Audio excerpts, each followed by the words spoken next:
జిల్లా పార్టీ నాయకులకు కాంగ్రెస్ ప్రభుత్వం ఏర్పడి సంవత్సర కాలం పూర్తిగా వచ్చిన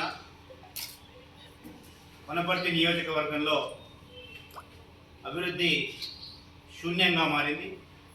ఎక్కడ వేసిన గొంగలి అక్కడే ఉన్నది. ఈ జిల్లాకు ఇద్దరు క్యాబినెట్ హోదా కలిగినటువంటి ఒక ఆయన మంత్రి, ఇంకొక ఆయన ప్లానింగ్ బోర్డు వైస్ చైర్మన్గా వ్యవహరిస్తూ ఉన్నారు.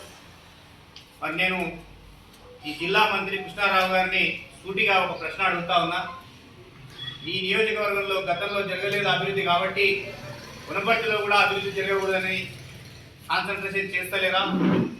గతంలో మంజూరు చేసినటువంటి నిధులు ఏదైతే ఉందో మాజీ మంత్రి నిరంజన్ రెడ్డి గారి ఆధ్వర్యంలో అనేక అభివృద్ధి పనులకు నిధులు మంజూరై ఉన్నాయి. సంకుచిత బుద్ధితో ఈ ప్రభుత్వం వచ్చిన తర్వాత వనపర్తికి ఆనాటి రాష్ట్ర ముఖ్యమంత్రి మంజూరు చేసినటువంటి నిధులను మొత్తం కూడా రద్దు చేయడం జరిగింది. అందులో భాగంగా పాలిటెక్నిక్ హాస్టల్ నిర్మాణం, పాలిటెక్నిక్ ప్యాలెస్ రెనోవేషన్కు 22 కోట్లు, మరి అదేవిధంగా బైపాస్ రోడ్కు నిర్మాణానికి 81 కోట్లు మంజూరై ఉండే. మరి అదేవిధంగా వనపర్తి మున్సిపాలిటీలో వివిధ రకాల మౌలిక వసతుల ఏర్పాటుకు, సీసీ రోడ్ల డ్రైనేజీల నిర్మాణానికి స్పెషల్ డెవలప్మెంట్ ఫండ్ కింద 50 కోట్లు మంజూరై ఉండే, అవి రద్దు చేసినారు. అత్యంత ప్రతిష్టాత్మకంగా ఈ వనపర్తి నియోజకవర్గ యువత ఎదురు చూసినటువంటి జేఎన్టీ ఇంజనీరింగ్ కాలేజీని మంజూరు చేసి 32 కోట్ల రూపాయలను మంజూరు చేయడం జరిగింది గత ప్రభుత్వం. మరి అవి కూడా పెండింగ్లో ఉన్నాయి. మరి అదేవిధంగా అనేక అభివృద్ధి కార్యక్రమాలు వనపర్తిలో 80% పూర్తి చేసినటువంటి రోడ్డు విస్తరణ కేవలం 20% మిగిలిపోతే సంవత్సర కాలం పూర్తిగా వచ్చిన రోడ్డు విస్తరణలో చిత్తశుద్ధి లేక ఎక్కడికెక్కడ ప్రజలు ఇబ్బంది పడుతున్నా పట్టించుకోలేనటువంటి పరిస్థితి. మేము ఈ సందర్భంగా ఈ కాంగ్రెస్ ప్రభుత్వాన్ని డిమాండ్ చేస్తా ఉన్నాం.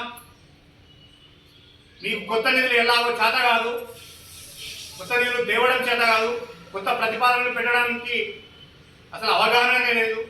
కనీసము గత ప్రభుత్వంలో మాజీ మంత్రి నిరంజన్ రెడ్డి గారు మంజూరు చేసినటువంటి నిధులను తీసుకొచ్చి అభివృద్ధిని పూర్తి చేయాలని, వెంటనే రోడ్ వైడనింగ్ను, పాలిటెక్నిక్ను, జేఎన్టీ కళాశాల పనులను, బైపాస్ నిర్మాణాలను పూర్తి చేయాలని నేను ఈ సందర్భంగా ఈ జిల్లా క్యాబినెట్ హోదాలో వ్యవహరిస్తున్న జిల్లా మంత్రికి, ప్లానింగ్ బోర్డు వైస్ చైర్మన్కు నేను ఈ సందర్భంగా వనపర్తి నియోజకవర్గ ప్రజల తరఫున ప్రశ్నిస్తా ఉన్నా, కోరుతా ఉన్నా.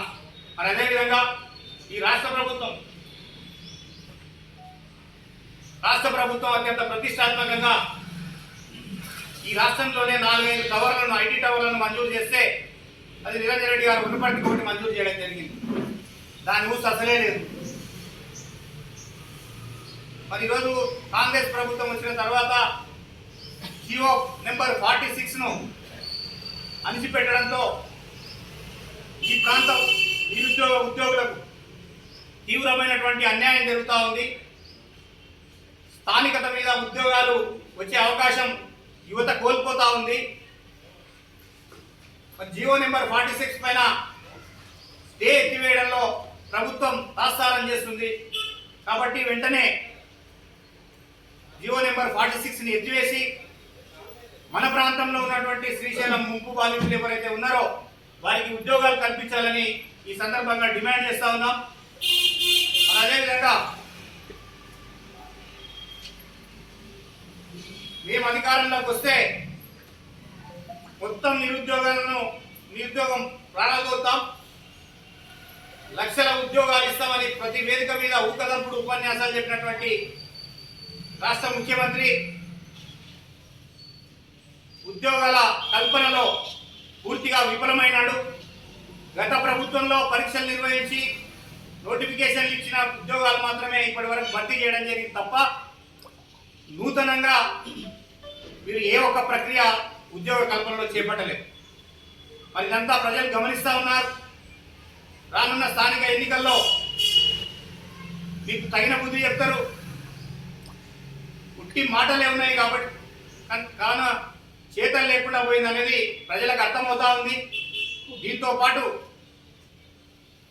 ఏదైతే మేనిఫెస్టోలో చేర్చినటువంటి అనేక అంశాలను సంక్షేమ రంగాన్ని తుంగలో దొక్కి 6 గ్యారెంటీలను తుంగలో దొక్కి ప్రజలను పూర్తిగా వంచినటువంటి కాంగ్రెస్ ప్రభుత్వానికి స్థానిక సంస్థల్లో ప్రజలు బుద్ధి చెప్తారని సందర్భంగా నేను తెలియజేస్తాను.